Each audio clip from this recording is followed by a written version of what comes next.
Hello, Pramit. Yeah, good evening, sir. Hello, sir. Hello. How are you? So fine, sir. What about you, sir? I'm also good, and I welcome you to this platform of CAPF AC Method. And Pramit, बहुत बधाइयाँ. Very, very Thank you, sir. congratulations Thank you, sir. this time. You have secured 245 AIR in 2023 CAPF exam. Very, very Yes, sir. congratulations. Thank you, sir. कैसा लग रहा है प्रमित? Rank sir list में काफी अपना? अच्छा लग रहा है। काफी अच्छा लग रहा है क्योंकि दो अटेम्प्ट मेरे पहले हो चुके थे। थर्ड अटेम्प्ट में मेरा 245 रैंक स्कोर किया, तो काफी अच्छा लग रहा है। तो जब रिजल्ट आया तो सबसे पहले किसको बताया आपने?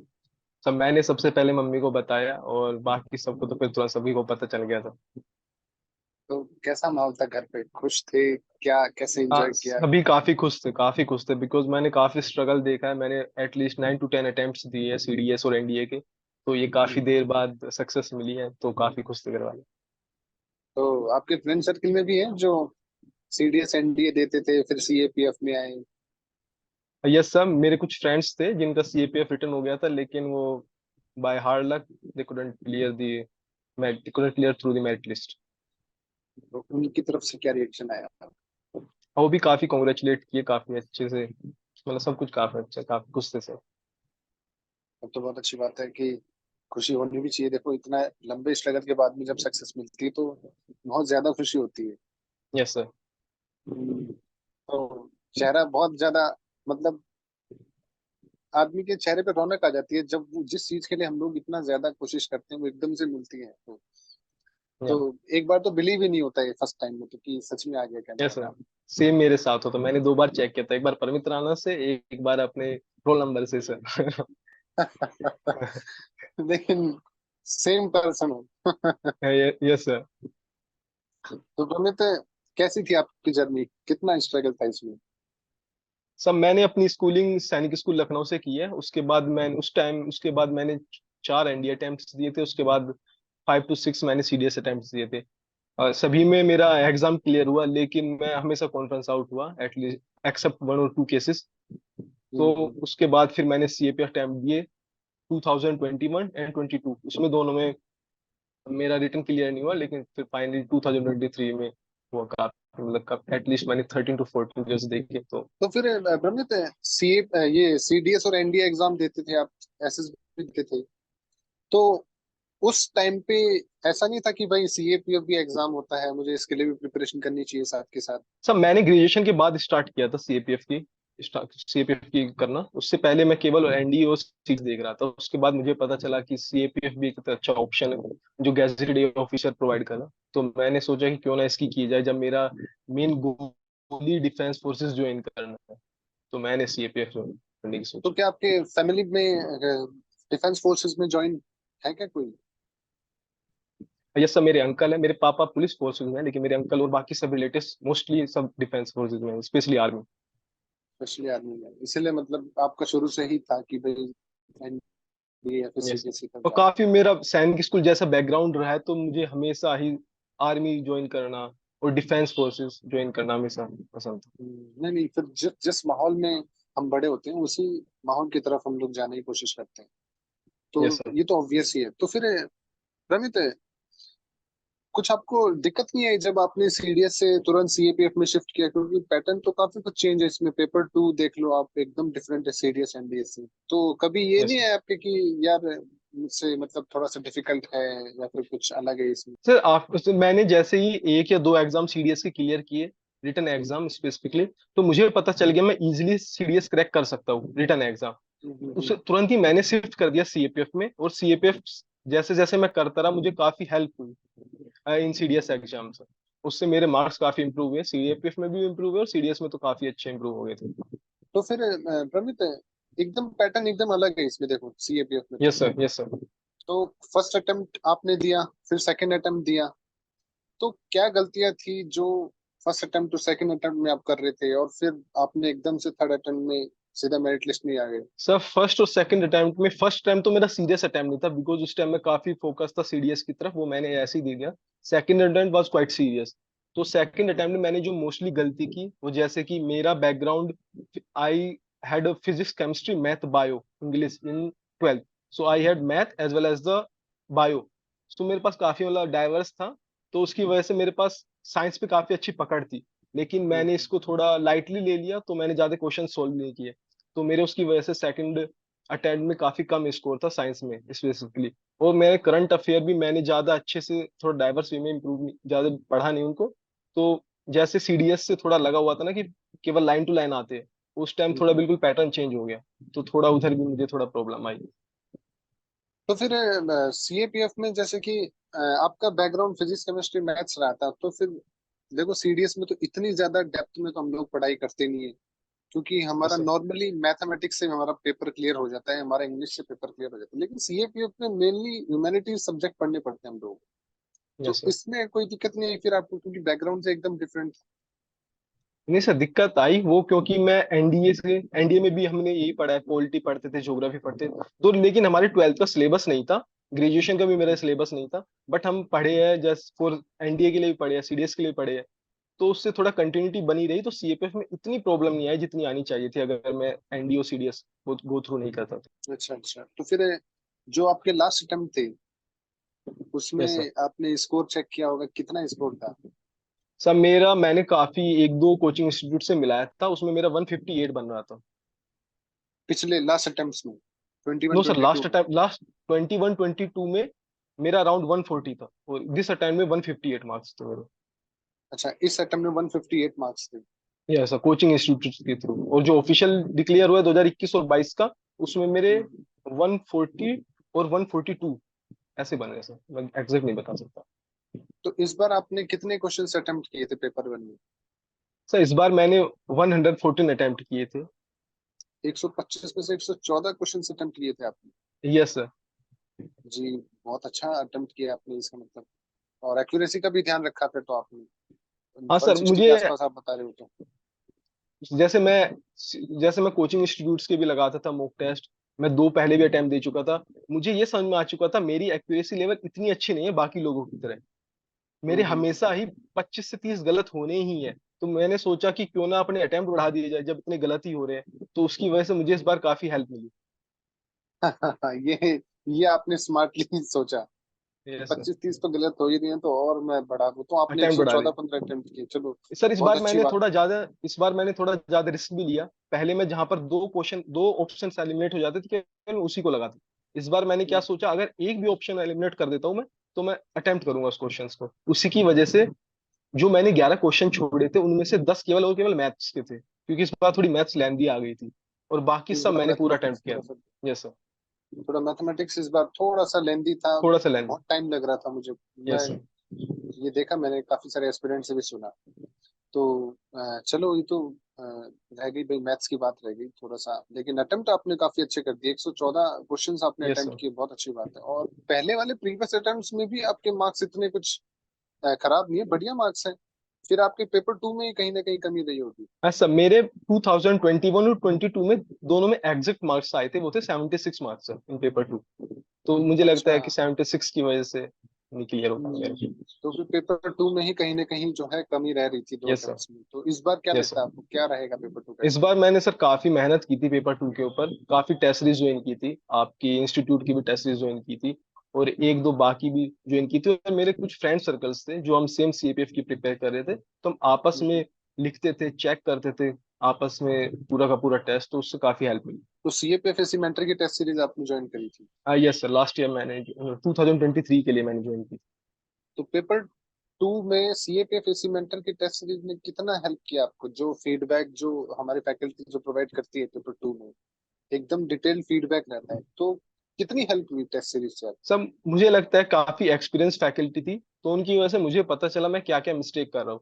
जैसे कि हम एक ग्रुप में कर रहे थे, हम सभी एस्पिरेंट्स थे, तो हमें पता नहीं था कि दूसरा वाला क्या गलती कर रहा है, तो वो मिस्टेक्स फैकल्टी ढूंढने में सफल रही सर। तो मुझे हम्म। लगता है वो काफी हेल्पफुल रहा ज्वाइन करना। तो मैं बस एक ये नॉर्मल सा पूछना चाहूंगा कि क्या क्या मिस्टेक्स थी जो आप पेपर टू में कर रहे थे? सर सबसे बड़ी मिस्टेक जो मैंने सबसे पहले सुधारी, वो थी, मैंने इंट्रो कंक्लूजन पहले से ही प्रॉपर रट लिए थे सर, लिख लिए थे, उनको रट लिया था अच्छे से।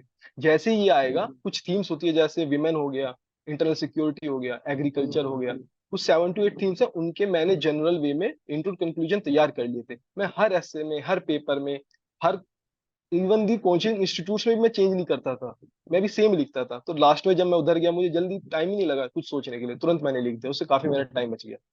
तो इसके अलावा मैंने थोड़ा फोकस किया जो स्कोरिंग पार्ट है, जैसे कि कॉम्प्रिहेंशन स्कोरिंग पार्ट है, प्रेसी इंपॉर्टेंट है, और खासकर ग्रामर पार्ट 25 मार्क्स, तो मैंने इनके ऊपर काफी फोकस किया सर इस तो फिर जब आपने ये सारी चीजें इंप्रूव करी तो टेस्ट सीरीज में आपके नंबर भी इंक्रीज हुए होंगे फिर तो। बार। Yes sir. कितने आप एवरेज स्कोर कितना स्कोर करते टेस्ट सीरीज सो में? More than 90, always more than 90। तो it was a decent score, तो फिर पेपर में तो देखो आना ही था आपको, क्योंकि हम लोग क्या है थोड़ा सा बढ़िया, हम लोग पूरी की पूरी चीजों के ऊपर ध्यान देते हैं फीडबैक देने के टाइम पे, और उसके ऊपर आपने काम किया, और मुझे लगता है कि आपका स्कोर 23 में जरूर 95 प्लस रहा होगा।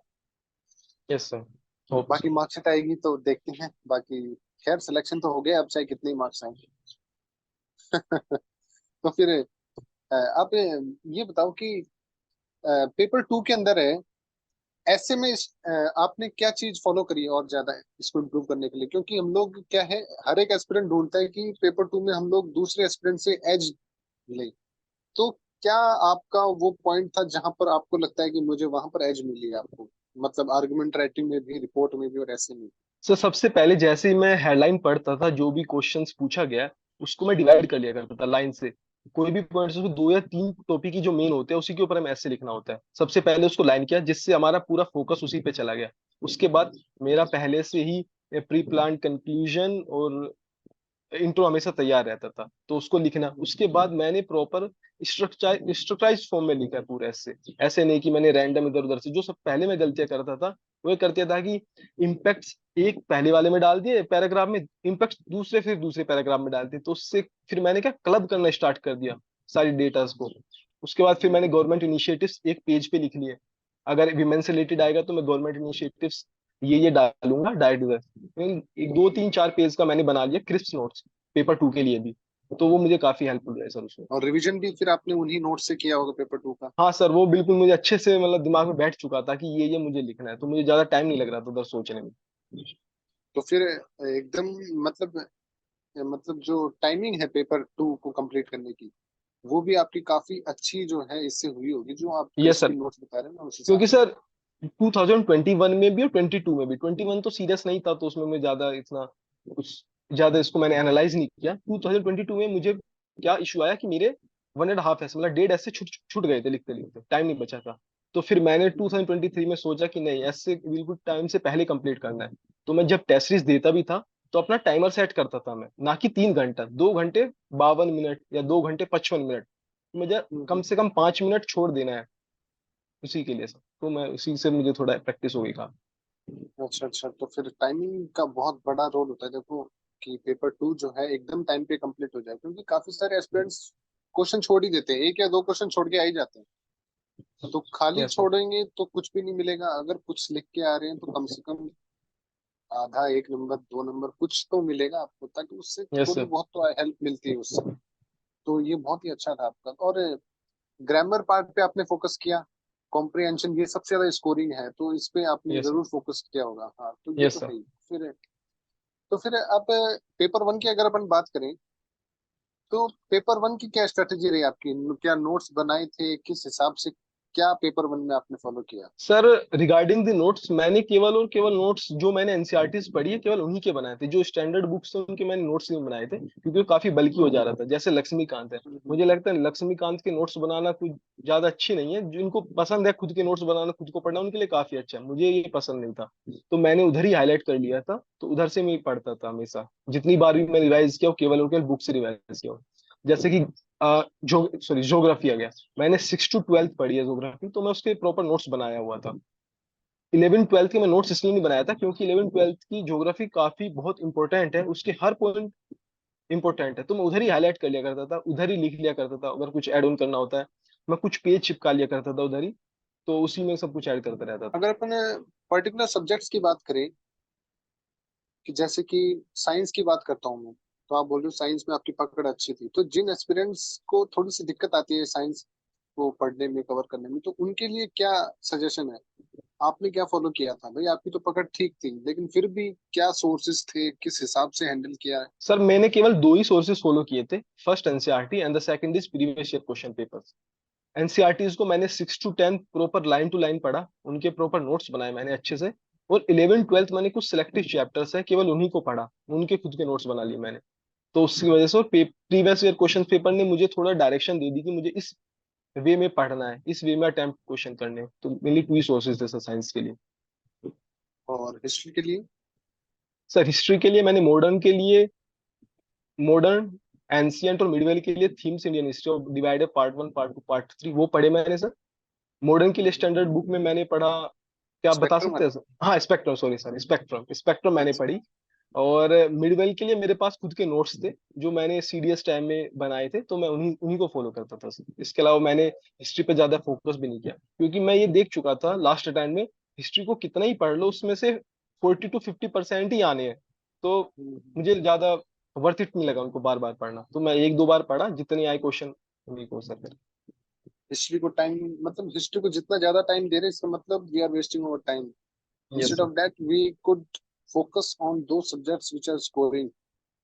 यस। और स्कोरिंग सब्जेक्ट मेरे हिसाब से तो साइंस, ज्योग्राफी और आपके करंट यस। अफेयर और मैथ्स। मुझे तो यस ये सर। चारों स्कोरिंग लगते हैं हमेशा से, तो और इन्हीं से। पॉलिटी अब थोड़ा कम हो गया, पॉलिटी के हाँ, क्वेश्चंस कम आने लगे हैं तो। अगर पेपर वन क्लियर करना है तो basically we have to focus on these scoring subjects, particularly yes sir. Science.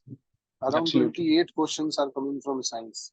Smart work रहा है इसका मतलब आपका पूरा का पूरा। यस सर, इस बार काफी स्मार्ट वर्क रहा है मेरा। तो क्या लगता है आपको कि ये पेपर किस टाइप का है? क्या डिमांड है इस पेपर की? मतलब यूपीएससी किस टाइप के बंदों को छांटने वाली है इस पेपर में? मतलब क्या देख रही हो, कौन सी क्वालिटी चेक कर रही है पेपर की? सर मुझे लगता है थोड़ा सा हमें फैक्चुअल्स को भी ध्यान रखना है। जैसे हम यूपीएससी की काफी लोग प्रिपेयर करते हैं, वो फैक्ट्स को देखते ही नहीं है, इधर फैक्ट्स भी हम्म। पूछे जाते हैं, और थोड़ा एनालिटिकल एबिलिटी भी तुम्हारे पास होनी चाहिए। तो मुझे लगता है combination of both is needed.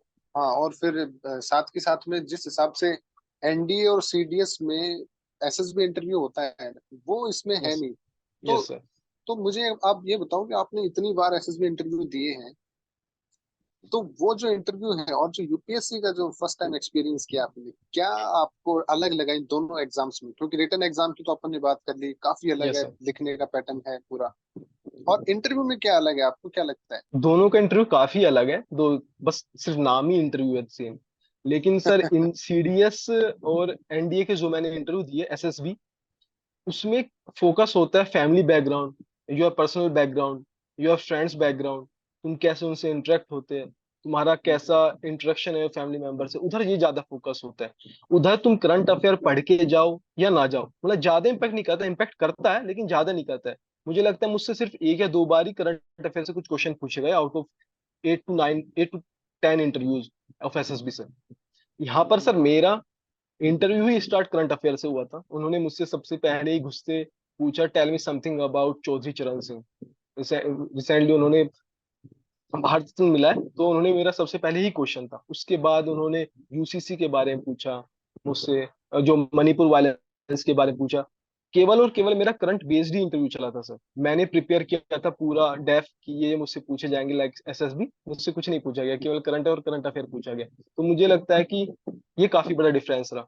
तो क्या लगता है आपको, कौन से, मतलब कौन से इंटरव्यू में, मतलब सीडीएस और एनडी में तो obviously they are looking for same है sir. Officer like qualities, but in here they are looking qualities, but your opinion also, ki what do you yes think sir. on internal security issues?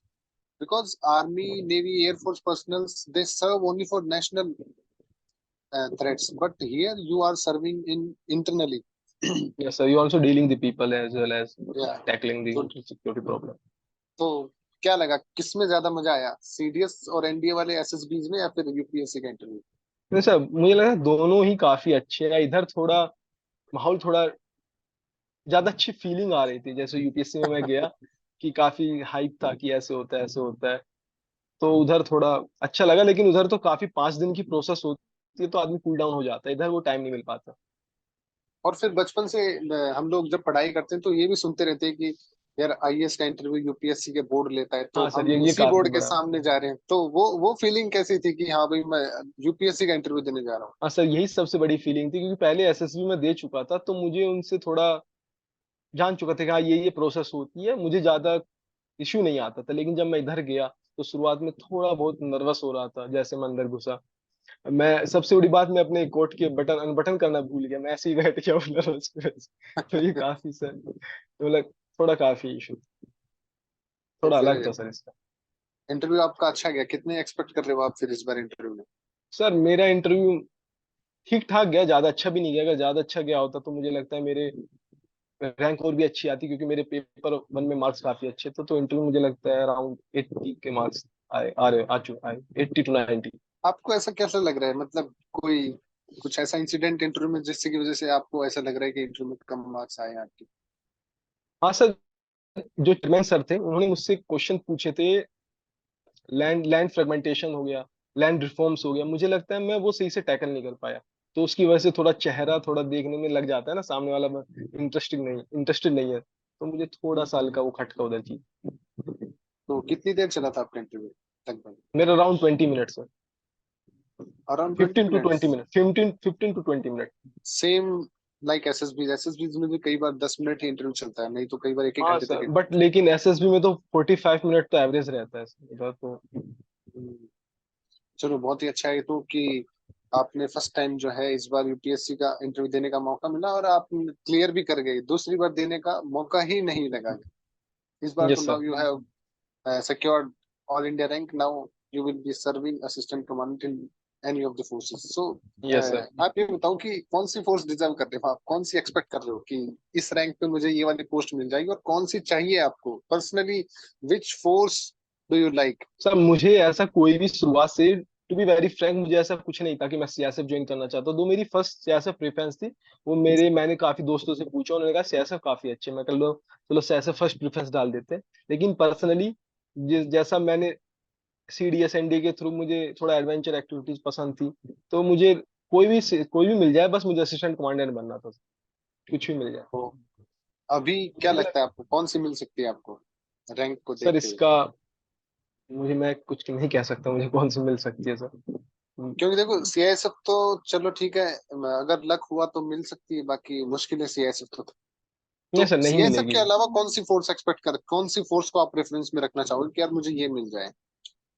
Sir अब मैं चाहता हूँ कि मुझे ITBP या फिर BSF में से मिलेगी, क्योंकि मेरी सीआरपीएफ लास्ट प्रेफरेंस है। तो आई थिंक सेकंड लास्ट और थर्ड लास्ट में से कोई मिल सकती है। तो मतलब आईटीबीपी और बीएसएफ में जो है अभी आप एक्सपेक्ट कर रहे हो, जैसे तो बहुत अच्छी बात है कि आप जो है इन किसी एक फोर्स में असिस्टेंट कमांडेंट या फिर मैं कहूँ कंपनी कमांडर के रोल में 1 साल 1 डेढ़ साल बाद में आप होंगे।